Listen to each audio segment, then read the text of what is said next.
આમ આદમી પાર્ટી દ્વારા સમગ્ર ગુજરાતમાં ચાલી રહેલા ગુજરાત જોડો જનસભા અભિયાન અંતર્ગત આજે ડભોઈ તાલુકાના પણસોલી ગામે વિશાળ જનસભાનું આયોજન કરવામાં આવ્યું હતું। જનસભાને સંબોધતા ધારાસભ્ય ચેતરભાઈ વસાવાએ જણાવ્યું કે છેલ્લા 30 વર્ષથી ભાજપની સરકાર હોવા છતાં ડભોઈ મત વિસ્તારમાં રસ્તા, પાણી, રોજગાર અને આવાસ જેવી મૂળભૂત સુવિધાઓનો ગંભીર અભાવ। નગરપાલિકા હોય છે કે વિધાનસભા વિસ્તાર, અહીં માત્ર ભાજપના કોન્ટ્રાક્ટરો અને ચૂંટાયેલા પ્રતિનિધિઓ પોતાનો ફાયદો કર્યો છે, જનતાની કોઈ ચિંતા રાખી નથી।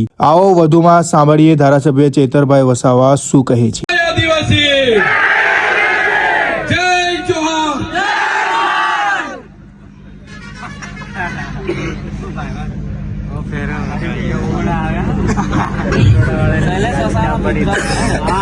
ત્યારે સાથીઓ વધારે વાત નથી કરતો। મારા વડીલો, મારા સંતો, મારા મહંતો, મારી માતા બહેનો પણ બેઠી છે।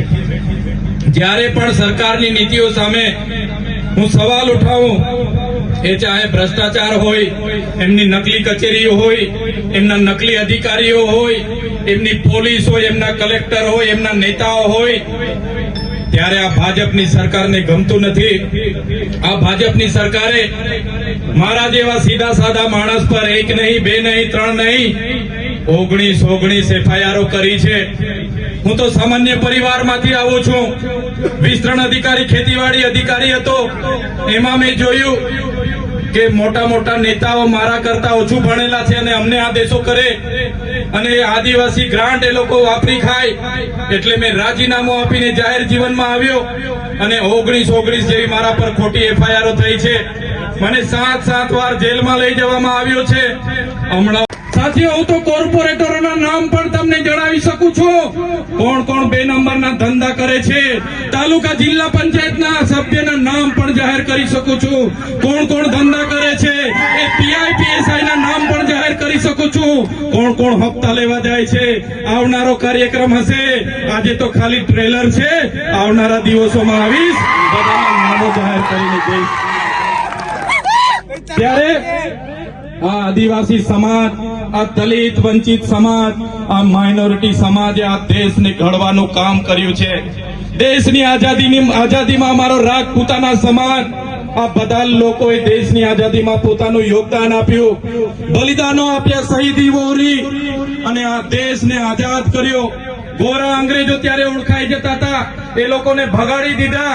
આજે કાળા અંગ્રેજો ગુલામી તરફ આ દેશને લઈ જઈ રહ્યા છે।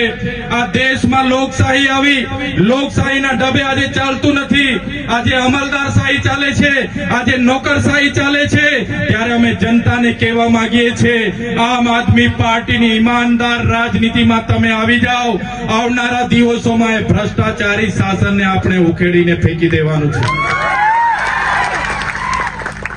સાથીઓ, તમને ખબર છે, મનરેગાની યોજના એક કાયદો બન્યો। એ કાયદાની અંતર્ગત આપણને 100 દિવસની રોજગારી મળતી હતી। આ ભાજપના કેટલાક નેતાઓ, એમના કોન્ટ્રાક્ટરો, એમના મંત્રીઓ, એમના મંત્રીના પુત્રોએ કરોડો રૂપિયાના કૌભાંડો કર્યા। ગરીબ લોકોના અનાજના પૈસા છીનવાયા, રોજગારી છીનવાઈ।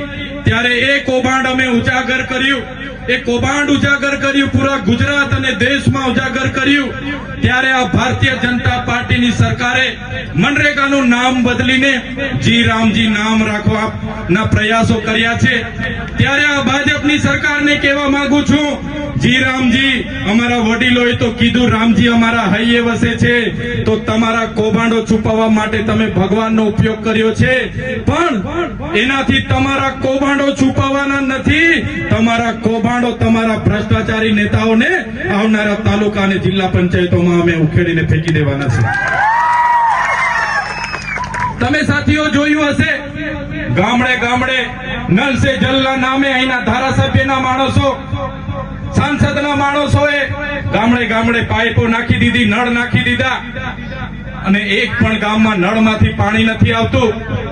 અને આજે નોડ અને બધા શોભાના ગાંઠિયા અમને કૌભાંડો કર્યા, ત્યારે ભારતીય જનતા પાર્ટીને એમના તાલુકા સભ્ય, એમના જિલ્લા સભ્ય, એમના મળતિયાઓ જે કૌભાંડો કર્યા છે, ત્યારે અહીંયા ઉપસ્થિત થયેલા તમામ યુવાનો, વડીલો, મારી માતા બહેનોને કહેવા માંગુ છું, આવનારી જિલ્લા પંચાયત અને તાલુકા પંચાયતમાં જેટલા પણ મનરેગાના કૌભાંડ થયા છે, જેટલા પણ નલ સે જલના કૌભાંડ થયા છે, જેટલા પણ બ્રિજ બનાવવામાં કૌભાંડ થયા છે, જેટલા પણ રોડ બનાવવામાં કૌભાંડ થયા છે, જેટલા પણ અનાજ આપવામાં કૌભાંડ થયા છે, એ તમામ કૌભાંડોનો બદલો લેવા માટે તૈયાર થઈ જાઓ.